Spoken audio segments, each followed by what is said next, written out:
Selamat pagi, siang, sore, dan malam kepada Bapak Arif Bowo selaku dosen manajemen strategik dan kepada teman-teman semua yang menonton. Perkenalkan, saya Nasyo Sadira Putri Ramadhani dengan NIM 2023-60200. Di sini saya ingin mempresentasikan hasil dari analisis perumusan strategi dari PT Adikarya Persero Tbk. Oke, di sini pertama ada profil perusahaan. Jadi untuk sejarah dari PT Adikarya ini, PT Adikarya ini merupakan salah satu badan usaha milik negara atau BUMN yang bergerak di bidang konstruksi dan infrastruktur.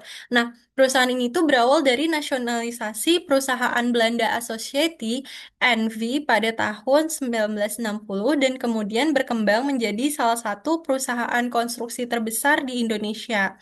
Nah, pada tahun 2004, Adikarya ini menjadi BUMN konstruksi pertama yang mencatatkan sahamnya di Bursa Efek Indonesia.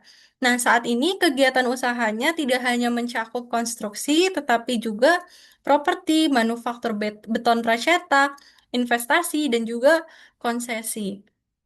Nah, untuk visi perusahaan yang digunakan ini adalah menjadi korporasi konstruksi terkemuka yang berkelanjutan dan memberikan nilai tambah bagi pemangku kepentingan. Nah, ini tuh yang digunakan sejak redefinisi perusahaan.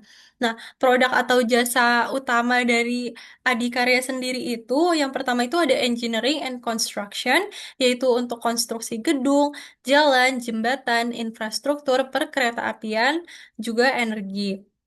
Yang kedua itu ada property and hospitality. Yang ketiga itu ada manufaktur, yaitu beton pracetak dan juga pendukung konstruksi. Yang keempat itu ada investment and concession. Nah, struktur bisnisnya Adi sendiri itu memiliki empat segmen bisnis utama. Yang pertamanya itu ada engineering and construction, itu tuh bisnis intinya. Yang kedua itu ada property and hospitality, yang ketiga manufaktur, dan yang keempat investment and concession. Nah, secara grup usaha itu di sini ditampilkan ada beberapa entitas anak utama dari ADI yang di antara lainnya tercantum di slide. Nah, selanjutnya ini tuh ada struktur organisasinya yang dipimpin oleh direktur utama yang dibawahi oleh direktur lainnya, seperti direktur operasi satu, direktur operasi 2, direktur operasi 3, terus juga ada direktur keuangan, direktur human capital and legal, terus juga ada direktur manajemen resiko dan kesisteman.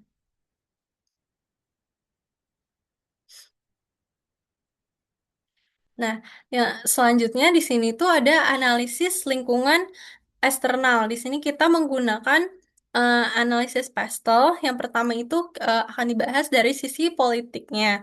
Nah, PT Adikarya ini memperoleh peluang besar melalui berbagai proyek strategis nasional seperti LRT Jabodebek, jalan tol, dan juga pembangunan infrastruktur lainnya itu didukung oleh pemerintah. Nah, sedangkan dari sisi ekonomi, ini tuh sangat dipengaruhi oleh pertumbuhan ekonomi, inflasi, serta juga fluktuasi harga bahan bangunan. Seperti contohnya itu ada di baja dan semen. Nah, dari sisi sosialnya, meningkatnya kebutuhan masyarakat terhadap transportasi, hunian, dan fasilitas publik menciptakan peluang proyek baru bagi perusahaan. Sedangkan dari sisi teknologi, nah PT Adikarya ini tuh sudah menerapkan yang namanya Building Information Modeling atau BIM serta digitali konstruksi untuk meningkatkan efisiensi proyek. Nah, BIM sendiri itu adalah teknologi yang memungkinkan seluruh proses perencanaan desain, konstruksi, sehingga operasional bangunan itu bisa dibuat dalam model 3D yang terintegrasi. Nah, dari sisi lingkungan, perusahaan itu menerapkan prinsip ESG dan pembangunan berkelanjutan dalam berbagai proyeknya. Nah, hal ini tuh berarti perusahaan tuh bukan cuma fokus sama keuntungan ekonomi, tetapi juga memperhatikan adanya dampak lingkungan, sosial, dan juga tata kelola perusahaan yang baik. Nah, em, Dari sisi lingkungannya itu, Adikarya itu berupaya untuk mengurangi dampak negatif proyek konstruksi terhadap lingkungan melalui efisiensi penggunaan energi, pengelolaan limbah, pengurangan emisi karbon, serta penerapan konsep bangunan hijau atau green building. Nah, dari sisi sosialnya, perusahaan Adi ini tuh memperhatikan keselamatan dan kesehatan kerja, pengembangan sumber daya manusia, serta memberikan manfaat bagi masyarakat melalui program tanggung jawab perusahaan atau CSR. Nah, dari sisi governance atau tata kelolanya, Adikarya itu menerapkan prinsip yang transparansi, akuntabilitas, kepatuhan terhadap regulasi, dan manajemen resiko yang baik untuk menjaga kepercayaan para pemangku kepentingan. Nah, yang terakhir itu dari sisi hukum atau legal. Nah, perusahaan itu wajib mematuhi regulasi konstruksi, keselamatan kerja, perpajakan, dan juga ketentuan pasar modal sebagai perusahaan yang terbuka. Baik, selanjutnya ini ada analisis industri dari Porter's Five Forces. Nah, analisis Porter ini tuh digunakan untuk melihat tingkat persaingan dalam industri konstruksi. Nah, dari sisi ancaman pendatang baru ini, em, ancamannya itu relatif rendah karena industri konstruksi kan membutuhkan modal yang besar, pengalaman, dan juga berbagai sertifikasi. Selanjutnya itu ada dari sisi daya tawar pemasok, ini tuh berada di tingkat sedang karena harga material konstruksi em, itu bisa sangat memengaruhi biaya proyek. Selanjutnya itu ada di daya tawar pembeli. Ini tuh tergolong cukup tinggi ancamannya karena em, pemerintah maupun perusahaan swasta itu memiliki banyak pilihan kontraktor. Nah, dari segi ancaman produk substitusi itu relatif rendah karena kan eh, jasa konstruksi itu nggak mudah digantikan oleh produk lain. Sementara itu, untuk persaingan antar kompetitor itu juga tergolong tinggi. Nah, karena Adikarya itu harus bersaing sama Wika, PTPP, Waskita Karya, Hutama Karya, dan juga berbagai kontraktor swasta lainnya. Nah, selanjutnya ini ada di analisis internal. Pertama yang di paling sebelah kiri sini, itu ada analisis RBV. Nah, jadi berdasarkan pendekatan Resource Based View atau RBV, keunggulan perusahaan itu berasal dari sumber daya dan kapabilitas yang dimiliki. Nah, Adikarya ini tuh memiliki berbagai sumber daya strategi seperti pengalaman dalam proyek-proyek besar, tenaga ahli yang kompeten, teknologi BIM yang sebelumnya sudah dijelaskan, lalu ada fasilitas produksi beton pracetak, serta reputasi yang kuat sebagai BUMN konstruksi. Nah, selain itu, hubungan yang baik dengan pemerintah dan juga pengalaman dalam menangani proyek infrastruktur berskala nasional itu menjadi sumber daya yang sulit dimiliki oleh banyak pesaing. Nah, selanjutnya di sini ada Frio Analysis. Nah, analisis Frio ini tuh digunakan untuk menilai apakah sumber daya perusahaan itu mampu sih atau enggak menghasilkan keunggulan kompetitif. Nah, di sini tuh kapabilitas yang pertama ada pengalaman proyek strategis nasional yaitu pembangunan LRT Jabodebek, Jalan Tol Bendungan. Ini tuh memenuhi seluruh kriteria Frio karena ini sangat bernilai, langka, sulit ditiru, dan didukung oleh organisasi yang memadai. Lalu yang kedua, di sini ada reputasi perusahaan sebagai salah satu BUMN konstruksi terbesar, juga menjadi sumber keunggulan kompetitif yang berkelanjutan, jadi yang memenuhi seluruh standar Frio. Nah, untuk selanjutnya itu kemampuan produksi beton pracetak dan juga penggunaan teknologi BIM itu bisa memberi nilai tambah bagi perusahaan.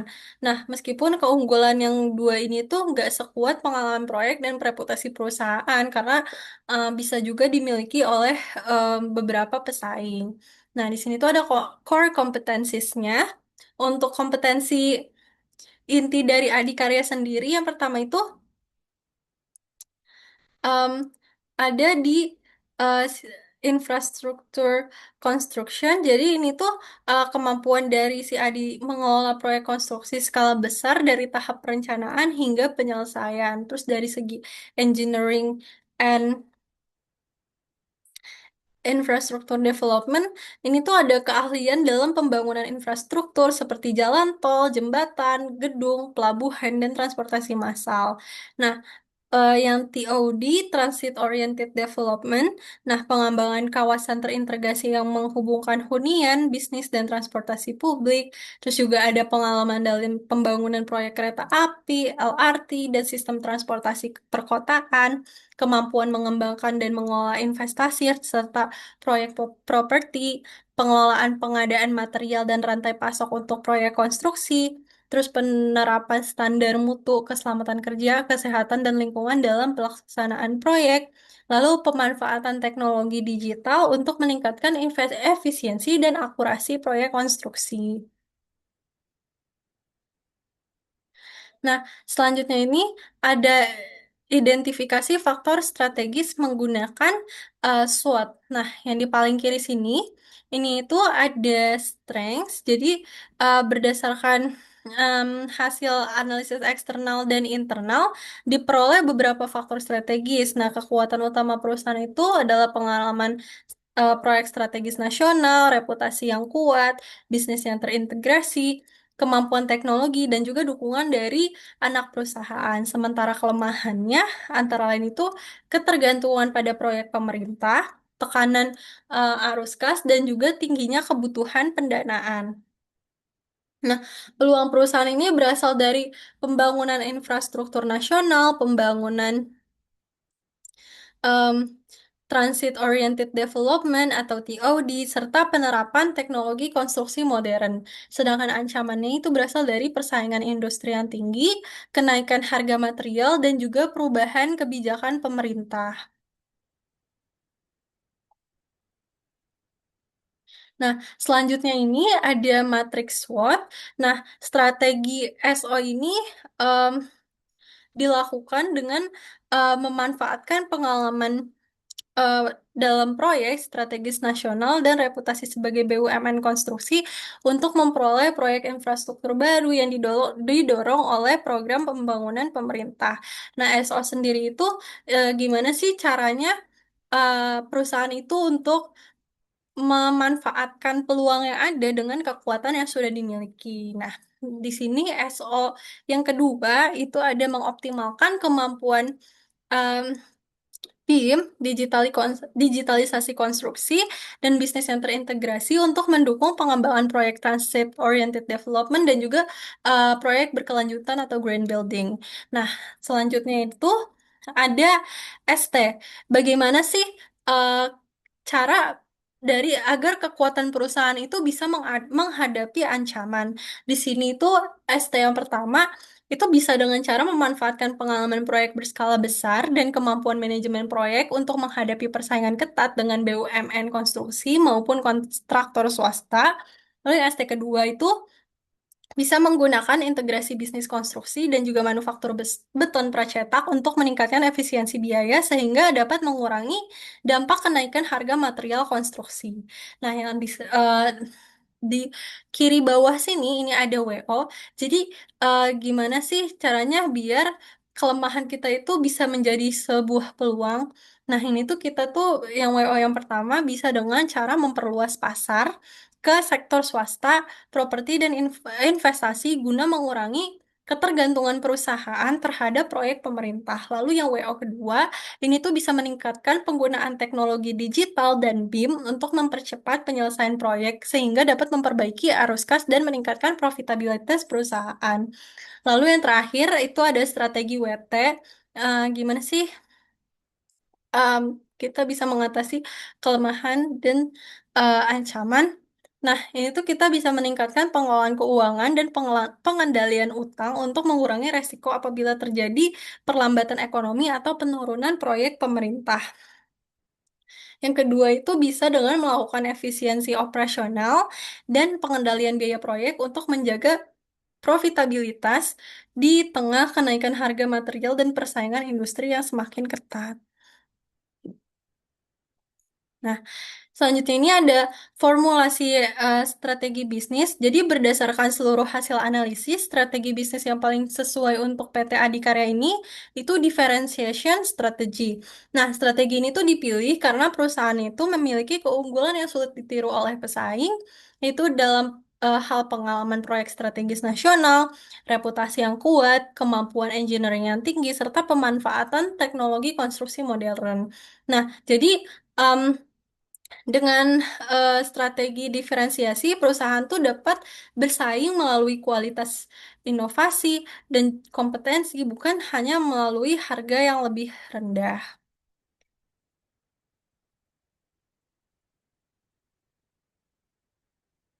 Nah, selanjutnya ini ada formulasi strategi fungsional. Nah, untuk mendukung strategi diferensiasi, perusahaan tuh perlu menerapkan strategi pada beberapa fungsi bisnis. Nah, jadi pada fungsi pemasaran, perusahaan itu perlu memperkuat branding sebagai kontraktor unggulan proyek strategis nasional.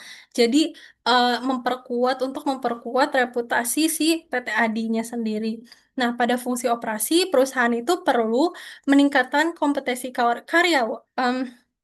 Maaf, perusahaan itu perlu meningkatkan efisiensi proyek melalui eh, teknologi BIM dan juga digitalisasi konstruksi.